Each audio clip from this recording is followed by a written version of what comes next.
Number one, put God first. Put God first in everything you do. Everything that you think you see in me, everything that I've accomplished, everything that you think I have, and I have a few things, everything that I have is by the grace of God. Understand that. It's a gift. 40 years ago, March 27th, 1975, it was 40 years ago, just this past March, I was flunking out of college. I had a 1.7 grade point average. I hope none of you can relate. I had a 1.7 grade point average. I was sitting in my mother's beauty shop. They still call it beauty shops now? What they call it now? Yeah, I was sitting in the beauty parlor. I was sitting in my mother's beauty parlor, and I'm looking in the mirror, and I see behind me this woman under the dryer. And every time she looked up, every time I looked up, she was looking at me, just looking me in the eye. And I didn't know who she was, and I said, she said, somebody give me a pen, give me a pencil. I have a prophecy. March 27, 1975. She said, boy, you are going to travel the world and speak to millions of people. Now, mind you, I was flunked out of college. I'm thinking about joining the army. I didn't know what I was going to do, and she's telling me I'm going to travel the world and speak to millions of people.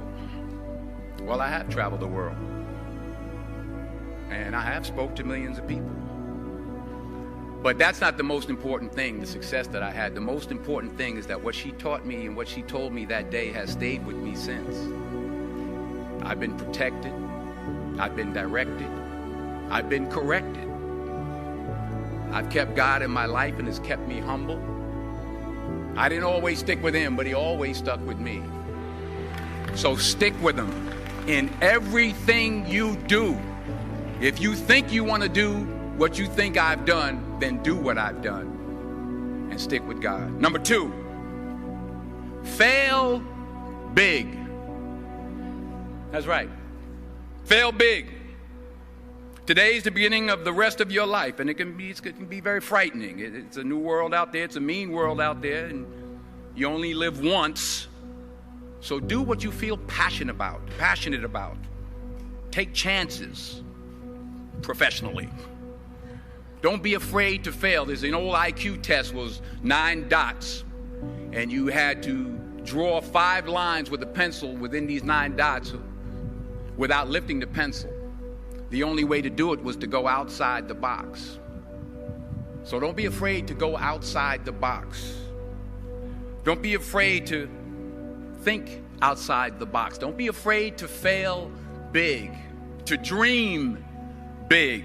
But remember, dreams without goals are just dreams, and they ultimately fuel disappointment.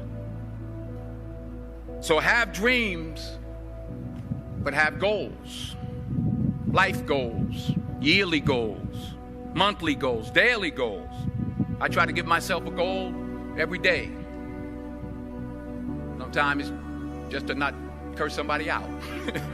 Simple goals, but have goals. And understand that to achieve these goals, you must apply discipline and consistency. In order to achieve your goals, you must apply discipline, which you have already done, and consistency every day, not just on Tuesday and miss a few days.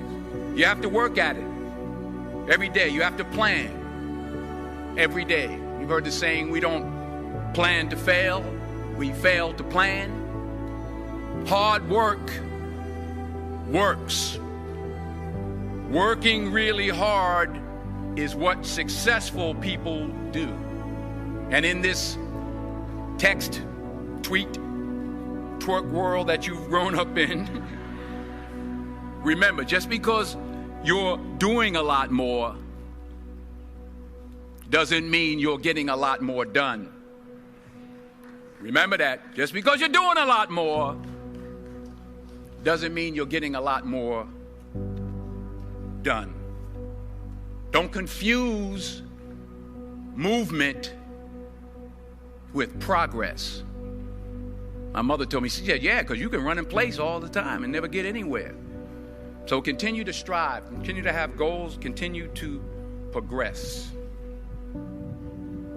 Number 3, you'll never see a U-Haul behind a hearse. I'll say it again.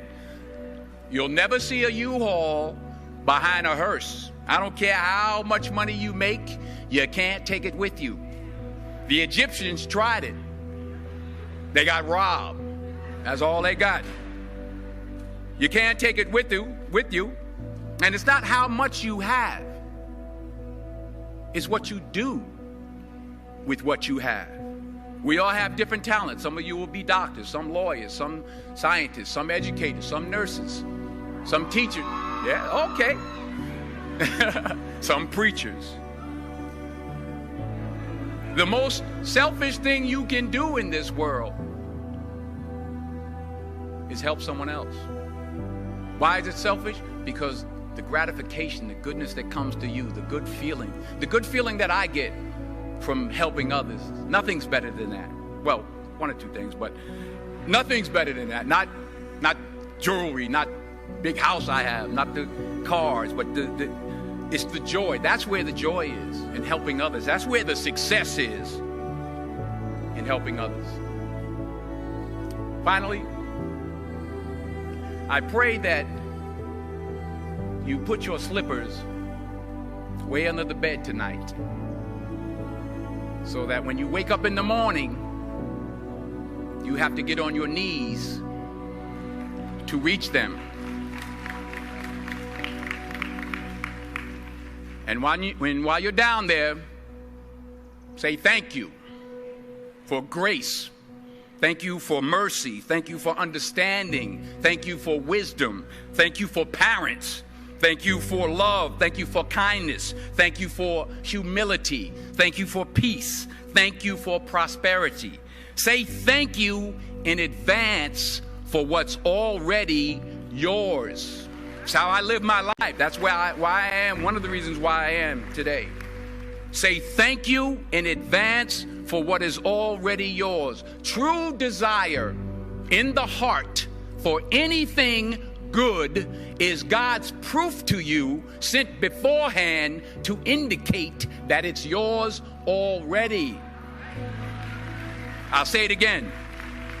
True desire in the heart, that itch that you have, whatever it is you want to do, that thing that you want to do to help others and to grow and to make money, that desire, that itch, that's God's proof to you, sent beforehand already to indicate that it's yours.